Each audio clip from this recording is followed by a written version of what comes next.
Entreprendre en Israël, votre rêve, vous avez l'impression que c'est impossible. Pourtant, nous avons le plaisir d'accueillir Isha et Carmel qui va vous dire que oui, tout est possible ici.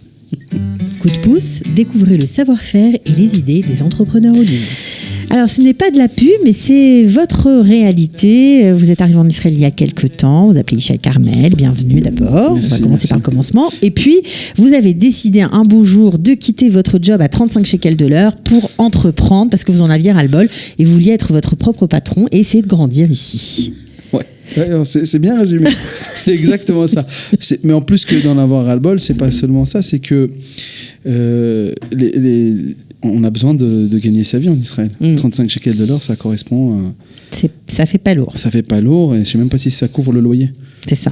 Alors, on n'a pas dit ce que vous faites, mais pour ceux qui vous connaissent, vous êtes l'épicier de Talpiot, puisque votre petit bouclard s'appelle l'épicerie.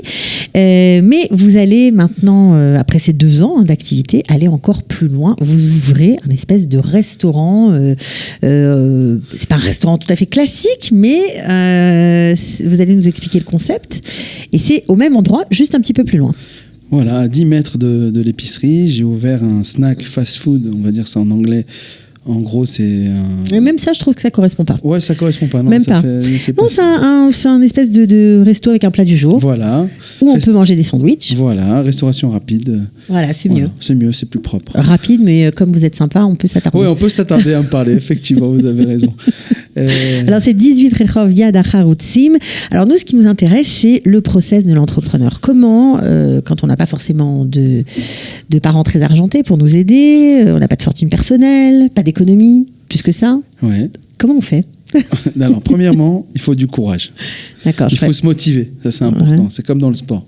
Après, il y a en Israël la possibilité de faire beaucoup de choses. Les gens ne le savent pas forcément parce qu'ils sont au Lim Hadashim, ils n'ont pas accès à toutes les informations, à tout ce qui s'ensuit. Mais il y a moyen de faire énormément de choses en Israël. Baruch Hashem, grâce à Dieu. Il faut juste se renseigner avec des gens qui connaissent. Ça veut dire quoi? Pour faire des choses, et notamment dans le commerce, il faut des sous, tout simplement. Oui, comment vous avez fait, vous? Alors, bon, la première affaire, c'était pas grand-chose. Il fallait un apport de 200 000 shekels environ. Alors, 200 000 shekels pour ouvrir l'épicerie, ça veut dire pour les produits, pour payer toute la marchandise, pour aménager l'épicerie, pour faire les rayonnages, pour acheter le premier passage de marchandises, on va dire ça comme ça, parce que les fournisseurs ne vous donnent pas l'argent, ne vous donnent pas avec un délai de 90 jours, 60 jours. Quand ils ne vous connaissent pas, quand vous commencez, il faut payer tout de suite. Tout de suite, on paye tout. Donc, comme c'était une petite épicerie de 15 mètres carrés, on va dire, c'est pas grand-chose, 200 000 shekels, c'est jouable. On va à la banque, on fait un prêt. Mais alors attendez, vous êtes marron. Enfin, à la banque, on fait un prêt. Si vous gagnez 35 shekels de l'heure, oui. Vous n'étiez pas encore entrepreneur. D'accord, j'ai un salaire, ma femme a un salaire. Il y a une entrée d'argent, la banque voit que ça rentre. Ils prêtent 120 000 shekels. J'ai pas dit que j'allais être indépendant. On va dire que je l'ai dit à la banquière, mais la banquière n'a pas. Elle a écrit dans son. Qu'est-ce qu'elle a écrit dans son dossier? Elle a écrit pour faire des chipoutim à la maison. Alors j'ai obtenu 120 000 shekels comme ça. Vous avez obtenu ce prêt, ok. Ça vous a permis de démarrer. Voilà, après un ami m'a donné le. On va se faire taper sur les doigts, mais c'est pas grave. Pourquoi? Parce que non, on peut tout dire. Il n'y a pas de tabou. Au contraire, faut parler aux gens. Bien sûr. Donc vous avez, avec cet argent, réussi à monter votre petite épicerie. Voilà. Vous avez commencé à être connu des grossistes. Voilà. Au bout de combien de temps on fait confiance à un chef d'entreprise?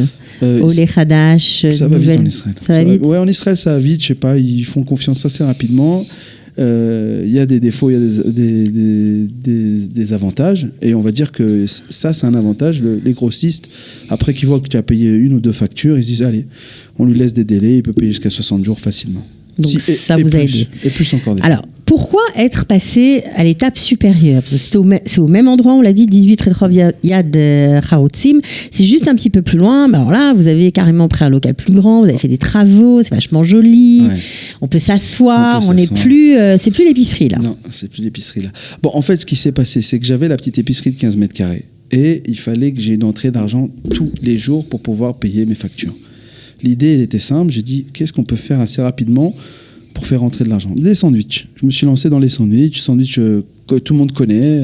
Charcuterie ou bien fromage. Ouais, les gens me faisaient confiance. J'avais pas de cache-route encore à l'endroit. Les gens du quartier, ils savent, ils voient mon apparence. Ils voyaient que tout était bien séparé.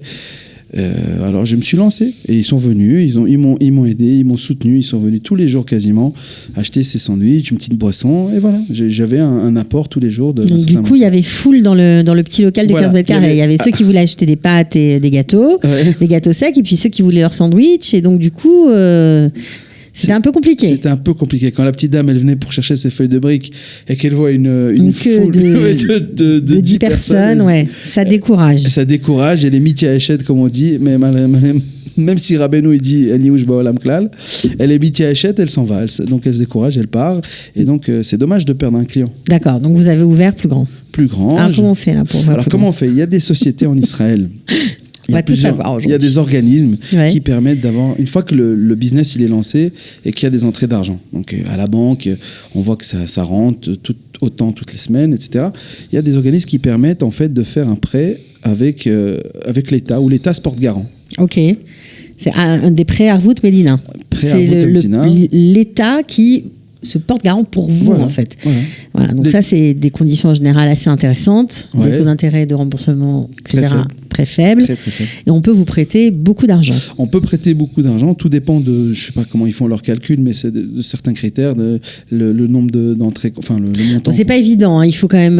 Ça prend du temps. Oui, ça prend du temps. Il faut un business plan. Il faut montrer patte blanche. Il faut pas avoir de chèque rejeté. Mais Cathy. Il faut avoir beaucoup de conditions pour pouvoir en bénéficier. Mais il faut pas oublier qu'il y a des sociétés privées qui le font. Ça, c'est important de savoir. Qui font les dossiers. Elles font les dossiers et donc ça c'est génial, c'est-à-dire qu'elles prennent quelque chose sur le montant, elles vont prendre 1% sur le prêt, mais elles vont vous faire tout le dossier, elles vont tricoter l'affaire. Donc ça c'est génial. Elles vont vous rendre sexy auprès de voilà, exactement, auprès des banques. Même si vous ne l'êtes pas tout à fait, elles vous arrangent. Ouais. Et ça marche. Alors vous en avez bénéficié, bien évidemment. Exactement. Alors je crois que Mati fait ça aussi, mais bon, les conditions ne sont pas tout à fait les mêmes. Parfois, il vaut mieux passer par des sociétés privées parce que on vous demande moins de conditions. Enfin, bon, bref, vous allez voir, on vous donne juste le petit tuyau. Et donc, vous vous êtes lancé dans cette aventure du relais, parce que c'est le nom de votre nouveau local. Voilà, le relais, nouvelle aventure, avec des places assises, on peut venir, on peut s'installer, il y a le masgan, on n'est pas serré dans la boutique.